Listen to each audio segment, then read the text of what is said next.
আপুনি বাৰু আপোনাৰ ৰাতিপুৱাটো কেনেকৈ আৰম্ভ কৰিব? পুৱা শুই উঠাৰ পিছত কি কৰিব, কি নকৰিব? আহক জানো বাস্তুশাস্ত্ৰই এই সন্দৰ্ভত কি কয়। বাস্তুশাস্ত্ৰৰ মতে ৰাতিপুৱাটো হৈছে গোটেই দিনটোৰ আইনা। পুৱাৰ আৰম্ভণি ভাল হ'লে গোটেই দিনটো ভাল হয়। পিছে পুৱাৰ পৰা উঠি আৰম্ভণি কি কামেৰে কৰিব?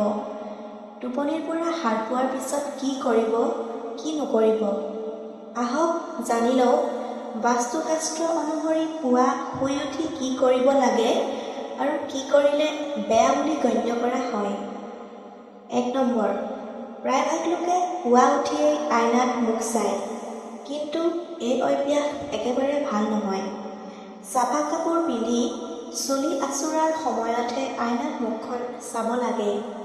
এইটো অভ্যাস আৰম্ভ কৰক আৰু ধনাত্মক শক্তি সঞ্চাৰ কৰক। 2 নম্বৰ, পুৱা উঠি যোগাসন কৰা আৰম্ভ কৰক। পুৱাই যোগাভ্যাস কৰিলে শৰীৰ আৰু মন দুয়োটাৰে বাবে অতি উত্তম। সূৰ্য নমস্কাৰ কৰিলে দিনটো দেহ মনত ভাল শক্তি প্ৰবাহিত হয়। 3 নম্বৰ, পুৱা শুই উঠি শংখৰ শব্দ শুনাটো অতি শুভ বুলি গণ্য কৰা হয়। লগতে পুৱা উঠি শংখ, নাৰিকল, ফুল আৰু ময়ূৰ দেখাটো বাস্তুশাস্ত্ৰ অনুসৰি অতি শুভ।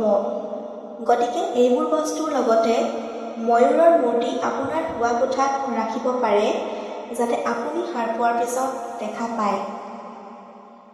4 নম্বৰ, ৰাতিপুৱা সাৰ পাই দুৱাৰ খিৰিকী খুলি দিব। নতুন পুৱাৰ পোহৰে আপোনাৰ পৰিয়াললৈ ইতিবাচক শক্তি কঢ়িয়াই আনে। 5 নম্বৰ, পূব দিশৰ পোহৰ অতি শুভ। গতিকে ৰাতিপুৱা শুই উঠি পূবফালৰ দুৱাৰৰ খিৰিকীখন খুলিব। কিন্তু বাস্তুৰ মতে পশ্চিমৰ পোহৰ ইমান ভাল নহয়। 6 নম্বৰ, পৰিয়ালৰ সকলোৱে একেলগে ব্ৰেকফাষ্ট কৰিবলৈ চেষ্টা কৰিব। ই পাৰিবাৰিক বন্ধন মজবুত কৰে।